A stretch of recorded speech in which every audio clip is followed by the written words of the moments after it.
Kebudayaan pesisir merupakan kebudayaan yang terdapat di kota-kota pantai utara Jawa, termasuk di antaranya Kota Kudus yang masyarakatnya memiliki karakter egaliter, terbuka, dan lugas. Hal ini berkaitan dengan pengaruh lingkungan sosial, agama, dan mata pencahariannya. Sejarah Kota Kudus banyak dikaitkan dengan sejarah perkembangan agama Islam di Tanah Jawa. Ja'far Shodiq, yang kemudian dikenal dengan gelar Sunan Kudus, diperintahkan oleh penguasa Demak untuk menyiarkan agama Islam di Kudus dan kemudian berkembang menjadi pusat kegiatan agama Islam. Secara sosiologis, Kota Kudus terbagi menjadi dua wilayah, yaitu Kudus Kulon dan Kudus Wetan yang dipisahkan oleh Sungai Gelis. Masyarakat Kudus Kulon dikenal akan religiusitasnya dan di sisi lain dikenal sebagai pedagang yang gigih, pekerja keras, dan terampil. Di antara mereka dikenal ungkapan jigang yang berarti ngaji atau membaca Al-Quran dan dagang. Hal ini untuk menjelaskan bahwa segala aktivitas manusia harus seimbang agar tercapai kebahagiaan dunia dan akhirat. Orang Kudus itu, kalau saya dengar dari luar, orang Kudus itu sangat simpel berpikirnya, kerja, mengaji, mengkaji ilmu Al-Quran, ilmu agama, dan berdagang. Jadi simpel aja mereka, pola hidupnya simpel banget. Makanya ada istilah Gus Jigang, itu kan ngaji dan dagang itu diutamakan. Bagus perilakunya, bagus sifatnya, suka ngaji, mengkaji ilmu-ilmu agama, kemudian berdagang. Utamanya itu.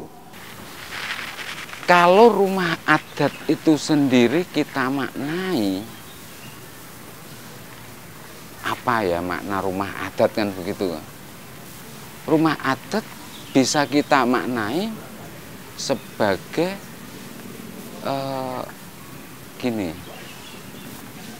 strata sosial ekonomi pemilik. Karena tidak semua memiliki strata sosial ekonomi pemilik. Pada masa kejayaan Rumah Adat Kudus, bahwa kehidupan masyarakat Kudus telah maju dan bercorak agamis. Ini terbukti semboyan pada waktu itu yang ditanamkan oleh Kanjeng Sunan Kudus, bahwa masyarakat Kudus adalah dengan semboyan Gus Jigang, artinya bagus perilakunya, perbuatannya, cara berpakaian, sopan santunnya, kemudian ngaji, berguru, dan melaksanakan ibadah dengan tekun. Gang itu dari kata dagang, dari masyarakat Kudus, pekerjaannya berdagang dari Kudus sampai ke luar kota. Dulunya itu terbagi menjadi dua, masyarakat Kudus Kulon dan Kudus Wetan. Terus sejak zaman dulu, kalau yang Kudus Wetan banyak yang menjadi pegawai atau karyawan, yang Kudus Kulon itu banyak menjadi wira swastawan. Menjelajahi sisi keunikan suatu daerah merupakan hal yang menarik untuk dilakukan, karena mengandung unsur-unsur dinamika yang berkembang di dalam masyarakatnya.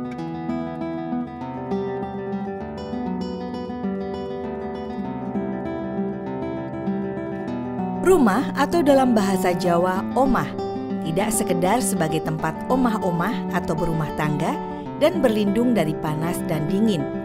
Tetapi rumah merupakan suatu konsep orang Jawa dalam mengaktualisasikan diri baik secara pribadi maupun sosial sehingga mencerminkan konsep budaya berhuni. Eksistensi Rumah Adat Kudus merupakan salah satu representasi media pertarungan simbolik dalam proses negosiasi atau dialog antar budaya yang terjadi pada zamannya. Setidaknya unsur budaya Jawa, Gujarat, Persia, Cina, dan kolonial tercermin dalam berbagai ornamen Rumah Adat Kudus dengan berbagai latar simbolik. Hal lain antara lain tercermin melalui sulur-suluran, mahkota, bejana, dan sejumlah relief binatang dalam bentuk seni ukir yang indah dan menakjubkan. Ukiran ada ukiran daun pisang, bukan berarti penuh daun pisang, namun teksturnya juga masuk ke sana, daun pisang. Sebetulnya arti yang terkandung di sana itu pendahulu kita mengharapkan, oke, monggo manusia itu hiduplah manusia dan bergunalah seperti daun pisang. Daun pisang bukan daun sama saja, daunnya, pohon pisangnya. Kalau dilambangkan pohon pisang terlalu daun pisangnya yang di atas. Jadilah seperti pohon pisang. Pohon pisang itu seperti apa ya? Pohon pisang itu tidak akan mati sebelum berbuah, Mas. Coba kita, kalau sedikit agak ragu-ragu, kita coba, ada pohon pisang sudah hidup ya, ada daunnya, kita potong setengah, nanti daunnya muncul kembali, dia akan hidup, dia akan berbuah. Setelah berbuah pasti mati, pasti mati. Kita manusia harus punya adab, punya tatanan, punya cara bagaimana mensikapi hidup dan bagaimana berkomunikasi dengan sesama. Lalu di sana juga ada yang namanya ukiran bunga telasih. Bunga telasih itu apa? Bunga telasih kalau kita potong-potong, telah itu jeda, asih itu kasih sayang. Tidak ada jedanya kasih sayang, sehingga kita harus tetap mengasihi dan menyayangi terus. Paling sedikit di lingkup keluarga. Diharapkan dengan tidak adanya perselisihan di dalam keluarga. Nah, di situ dilambangkan keukiran bunga telasih. Jangan ada jeda kasih sayang. Kalau naga itu, naga kita pahami bahwa naga itu bagaimana? Naga itu untuk yang biasa pakai sio, pakai itu, naga itu lambang kejayaan, lambang kebesaran, lambang keberhasilan dan sebagainya. Nah, di situ kita tafsirkan banyak anak. Makanya dulu itu di Kudus paling banyak anak, Mas, sebetulnya. Karena punya prinsip di agama banyak anak banyak rezeki. Tapi kalau sekarang kita pakai prinsip banyak anak banyak rezeki, wah ya kacau. Rumah adat Kudus itu sebagian besar itu memiliki ornamen, ukiran yang sangat khas. Dan ada 3 aliran besar dalam ornamen rumah Kudus, yaitu aliran Rogomoyo, Rogojati, dan Rogojoyo. Ya, jadi itu 3 pendekar seni ukir rumah adat Kudus, Rogomoyo, Rogojati, dan Rogojoyo. Bahwa setiap ukiran itu mengandung makna filosofis sebagai kearifan lokal yang punya dimensi universum. Karena nilai-nilai itu ternyata dicintai, dikenal di semua peradaban masyarakat di seluruh dunia. Satu contoh misalnya bunga. Sokrates mengatakan, katakanlah kecintaan itu dengan bunga. Jadi bunga itu sumber keindahan. Mengapa rumah harus dihias dengan bunga? Karena baiti jannati, rumahku surgaku. Sehingga orang itu kerasan di rumah. Bahkan rumah adat Kudus itu ukirannya dicipta, dibuat dengan pendekatan antroposintesis. Ya, itu yang istilah itu disampaikan oleh Profesor Dr. Supardi Suparlan, seorang antropolog seni yang pernah melakukan penelitian di sini. Ciri khas itu joglo sama gebyok letter U-nya, Mas. Sama kerennya, itu beda sama sekali. Dengan rumah adat manapun itu beda sekali, Mas. Bedanya yaitu di motifnya, di ukirannya, di bentuk bunga-bunganya itu beda sekali, Mas. Makanya dikatakan rumah adat Kudus itu kan satu paket ya, Mas. Beda dengan rumah kudusan sama rumah adat Kudus kan beda, Mas.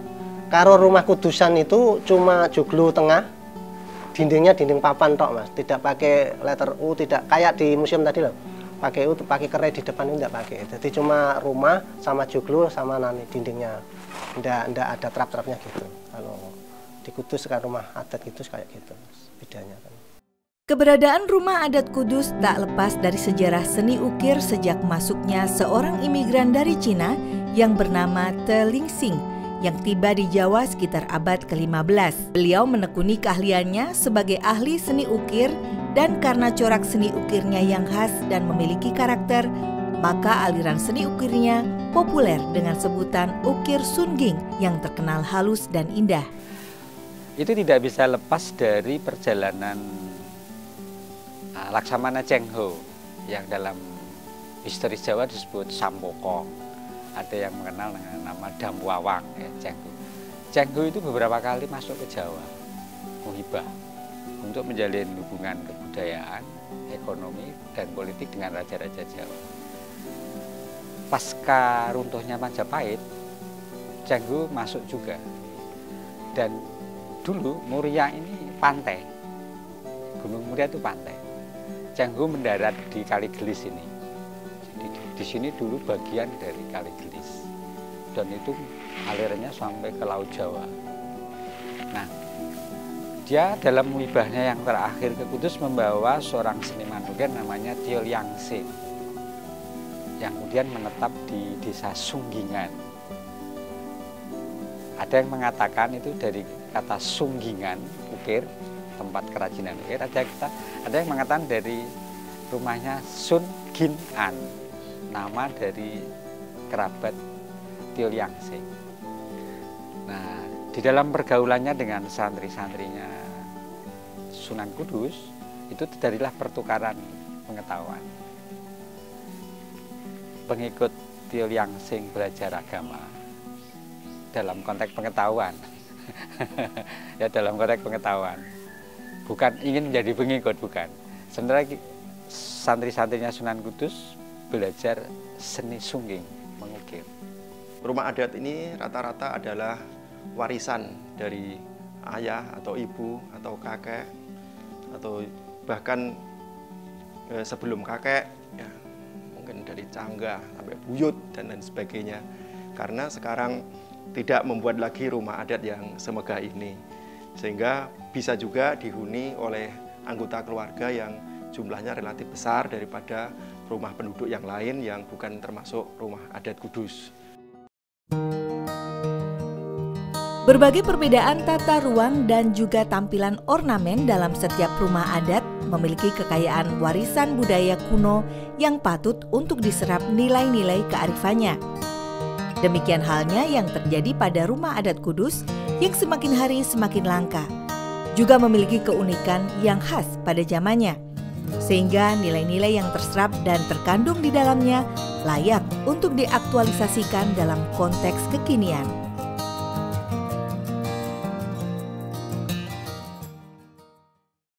Rumah adat Kudus atau biasa disebut Joglo Pencu merupakan warisan budaya tradisional dari Kudus yang dalam sejarahnya tak lepas dari ekspresi kesadaran pemiliknya dalam mengaktualisasi gagasan, cara pandang, serta jalan hidup atau way of life masyarakat Kudus, terutama Kudus Kulon atau Kudus Barat. Tentang rumah adat itu biasanya tergantung dari kekayaan orang-orang zaman dahulu. Kalau di Kudus Kulon itu jelas banyak yang baik karena kebanyakan orang Kudus Kulon dulu kan wiraswastawan. Jadi banyak tuan-tuan tanah yang ada di Kudus Kulon. Karena peninggalan-peninggalan juga banyak, jadi untuk itunya lebih bagus daripada yang di Kudus Wetan. Namun kecuali itu juga dari Kudus Kulon itu biasanya yang rumah adat itu dalamnya itu ada itu gebyoknya, namun yang di lain tempat ada pakai tembok. Itu tergantung dari tadi kekayaan orang tua masing-masing. Bahan pokok bangunan rumah adat 95% adalah kayu jati atau Tectona grandis, pilihan yang berkualitas tinggi. Konstruksinya dibuat completely knockdown atau bongkar pasang, sehingga mudah dibongkar, pasang, dan memungkinkan ornamen dari tiap bagian bisa dikerjakan secara rinci dan penuh kerumitan, serta kemungkinan untuk relokasi juga relatif mudah. Begini ya, itu kelihatannya sangat dipengaruhi oleh budaya Cina. Cina ya, Cina. Cina itu kan mengenal filosofi tentang api, filosofi tentang besi, filosofi tentang air, angin, dan kayu. Kalau rumah itu mau adem, tentrem, itu jauhkan besi katanya. Maka muncullah bangunan knockdown, ya, knockdown, pakai pantai-pantai. Jadi itu filosofi dasar. Jadi kita tidak bisa lepas dari kepercayaan dari Cina. Cuma masalahnya tukang dari Jawa waktu itu mengerti gitu atau enggak, saya nggak tahu ya, karena belum diteliti. Tapi yang kedua itu ternyata dengan knockdown itu rumah itu tahan gempa. Tapi itu baru diketahui kemudian. Jadi rumah yang tahan gempa itu rumah yang knockdown. Jadi dia bisa lentur gitu.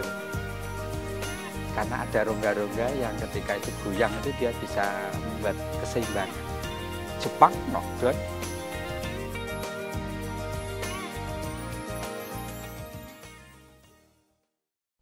Dilihat dari segi fisiknya, terdapat 3 kategori rumah adat di daerah Kudus, yaitu rumah adat biasa, yaitu muncul tanpa ukiran, namun penonjolan bahan dari kayu jati terpilih sangat dominan. Kedua, rumah adat berukir. Sebagian pemiliknya sudah sedikit memberikan sentuhan ukir pada beberapa sudut tertentu saja, misalnya pada tiang, pintu, atau pada sebagian kebyoknya. Ketiga, rumah adat berukir sempurna yang penuh dengan ornamen ukiran hampir di setiap bagian rumah. Bahkan, kualitas ukirannya beberapa tingkat lebih sempurna sampai 3 dimensi. Kemunculan berbagai tipe rumah adat tersebut tak lepas dari kemampuan finansial bagi pemiliknya. Karena semakin menonjol ornamen ukirannya, tentu memiliki nilai lebih tinggi, baik secara artistik maupun harganya. Jadi yang pertama, murid Tiliangsing angkatan pertama itu yang paling menonjol Rogomoyo. Yang membuat rumah, Maya itu kan ide, sesuatu yang abstrak. Jadi dia membuat rumah itu dengan cara menuangkan ide-idenya. Jadi rumah sebagai refleksi dari ide-ide yang diragakan. Makanya muncul Rogomoyo, jadikan nama dia. Tapi nama aslinya kita nggak tahu. Rogomoyo. Jadi pendekar seni rumah Kudus yang membangun rumah sebagai refleksi dari ide-ide besarnya. Nah, itulah yang kemudian ia serap dari budaya Cina. Maka di ukiran ini ada jejak budaya Cina, kemudian Islam, Hindu. Ya, Jawa tempo dulu ya identik dengan Hindu dan Buddha. Itu ya. Lalu berkembang lagi sepeninggalan Rogomoyo disempurnakan oleh muridnya yang namanya Rogojati. Rogojati itu rumah harus merefleksikan omah itu untuk apa sih sejatinya? Sejatinya itu untuk apa? Maka muncullah omah itu katanya dari kata om, dewa angkasa, langit, dan emah itu lemah. Jadi lemah itu merupakan refleksi di mana orang bernaung dari panasnya awan matahari dan tempat berpijak dari bumi. Maka muncullah istilah omah gitu. Dari om dan lemah. Jadi omah itu jadi dirinya adalah tempat berlindung. Nah ini antroposentrisnya di situ. Kata Prof. Supardi Suparlan. Omah itu jelas konsep antroposentris. Orang-orang dulu buat rumahnya di gua. Nah, yang kedua dengan kebudayaannya dia memanfaatkan bahan-bahan di sekeliling. Jadi Rogojati lebih mempertegas konsep rumah sebagai tempat bernaung, berlindung. Gitu. Tetapi di dalam ide Rogomoyo, rumah bukan sekedar tempat berlindung katanya. Maka rumah adat itu dulu dibuat juga bisa menjadi mahar, mas kawin ya. Nah, makanya ada soko satu di depan lawang Bopo Biyung itu sebenarnya simbol dari asal usul rumah. Apakah itu pemberian, apakah itu jadi mahar. Nah, kemudian dengan berjalannya waktu, Rogojati tidak ada, muncul Rogojoyo. Nah, Rogojoyo ini pas kebetulan Kudus berkembang sebagai daerah kewirausahaan sekitar abad 18-19. Orang Kudus Kulon dulu kalau mau mencari menantu, katanya ini dari Bidaya Tutur Tinular, dia itu santri dari mana dan punya usaha wira swasta apa.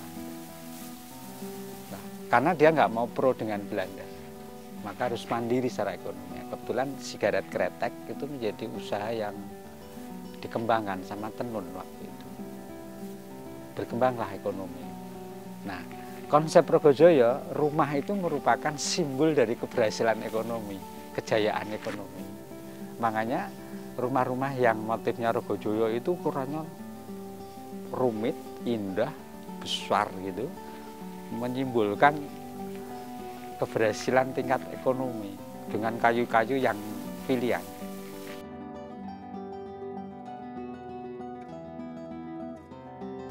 Ya, filosofinya rumah adat Kudus itu adalah orang yang penuh dengan keikhlasan menghadapi kehidupan. Jadi nenek moyang mengajarkan tentang keikhlasan dalam menghadapi kehidupan. Contohnya semua ornamen, bangunan, tata letak, dan lain-lain sudah diatur sedemikian rupa.